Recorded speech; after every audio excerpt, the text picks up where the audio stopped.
It's often a challenge to overcome any deficit, but a 24-3 halftime lead by Louisiana Lafayette over Troy proved to be too much for the Trojans to come back from as they dropped their first conference game of the season on Saturday, 31-17.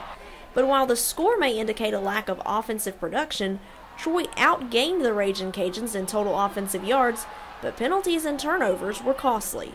We made too many mistakes, penalties and turnovers in the game to come out with a win. Defensively, we just don't get off the field quite enough times and give up some plays, and of course give up a turnover right before the half for a touchdown, which we got to get out of that habit.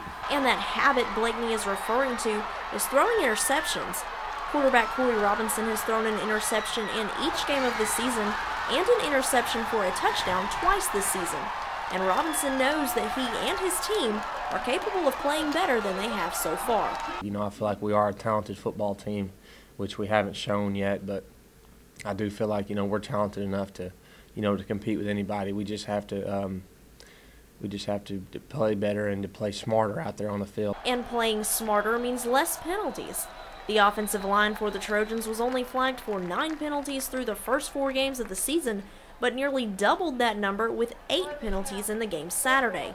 And offensive lineman Kyle Wilborn says it just seemed to spiral out of control. You look at it trickling down where one guy does something wrong and the next guy does something, so it basically catches like a fire and spreads, or we just need to step back if that happens again, calm down, get ready to go, because it basically is just starting off in the front.